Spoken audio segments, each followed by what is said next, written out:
Dunia sedang menghadapi berbagai krisis sejak terjadinya pandemi COVID-19. Setiap hari kita menyaksikan dan mendengarkan perkembangan pandemi COVID-19 yang semakin memprihatinkan melalui berbagai media. Kondisi ini benar-benar memerlukan penanganan semua pihak agar segera teratasi, termasuk relawan P3. Pak Sulaksono adalah relawan pertolongan psikologis pertama terlatih yang bertugas untuk memberikan pembekalan materi kepada relawan-relawan baru sebelum menjalankan tugas mereka. Hai, perkenalkan nama saya Sulaksono.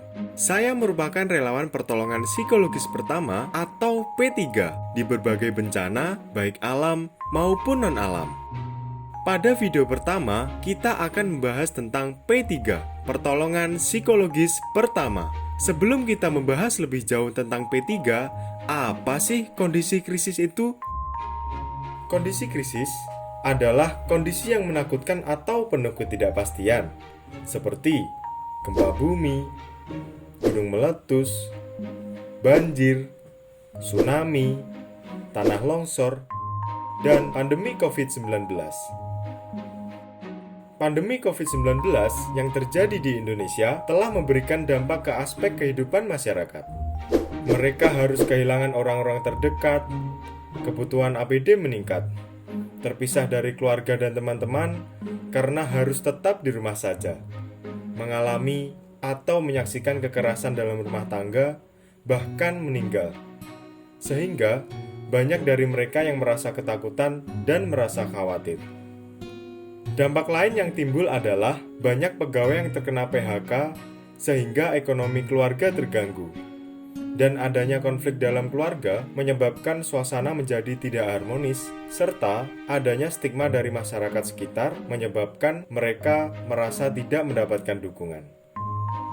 Pemerintah telah melakukan berbagai upaya untuk mencegah penyebaran COVID-19 dengan menyiapkan protokol kesehatan seperti cuci tangan, jaga jarak fisik, pakai masker, dan menyiapkan APD untuk tenaga kesehatan.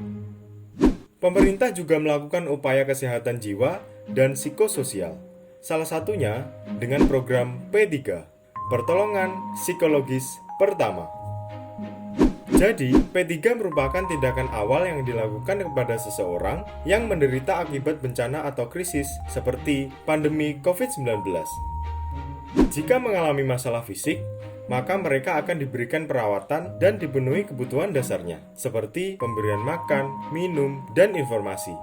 Lalu, menghibur mereka supaya mereka merasa tenang, menghubungkan mereka dengan penyedia informasi, dan memberikan perlindungan kepada mereka agar terhindar dari hal yang tidak diinginkan. Seorang relawan P3 harus menjadi pendengar yang baik. Inti kegiatan P3 adalah bagaimana kita membantu mereka merasa aman, merasa mendapat dukungan, dan mampu mengatasi masalahnya. Jadi, jika kamu menjadi relawan, kamu harus berpikir, aku ada untukmu. Lalu, siapa sih yang bisa melakukan P3? Yang bisa melakukan ini adalah orang yang sudah dilatih. Masyarakat umum juga dapat berperan dalam P3 jika mereka telah mendapatkan pelatihan khusus. Kepedulian relawan ini sangat penting untuk membantu tenaga kesehatan sesuai prinsip 3L. Look, melihat, listen, mendengar, dan link, menghubungkan dengan otoritas bencana di wilayah. Relawan P3 akan mendampingi dan membantu sesuai tugasnya. Jadi, jika seseorang membutuhkan perawatan khusus, mereka harus ditangani oleh ahlinya. Misalnya, dokter, perawat, psikolog, dan tenaga kesehatan yang lain. Pelayanan P3 dilakukan hanya kepada mereka yang membutuhkan saja. Kita tidak boleh melakukan pemaksaan. Layanan P3 lebih difokuskan kepada orang yang cedera atau sakit serius dan perlu perawatan segera. Orang yang sangat terancam nyawanya, orang yang sangat terpukul dan tidak bisa merawat diri dan keluarganya, atau orang-orang yang berpotensi menyakiti diri sendiri dan orang lain. P3 dapat segera dilakukan saat kita bertemu dengan orang-orang yang berada dalam kondisi krisis atau beberapa minggu berikutnya, tergantung pada keparahan kondisinya. P3 bisa dilakukan di mana saja, misalnya di tengah masyarakat maupun di rumah sakit. Yang harus diingat adalah kita wajib menjaga privasi dan kenyamanan mereka.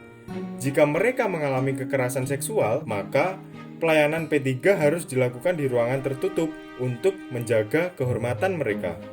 Jangan lupa, tetap mengikuti protokol kesehatan ya. Bagaimana? Sudah paham ya? Pada situasi apa P3 bisa diberikan? Nah, supaya kamu tidak lupa, ingat ya, kamu harus berpikir, aku ada untukmu setiap kali kamu dihadapkan pada kondisi krisis. Persiapan apa saja ya kira-kira yang harus kamu lakukan untuk menjadi relawan P3? Ayo, saksikan video kami tentang membantu dan tetap bertanggung jawab. Sampai jumpa dan salam sehat jiwa.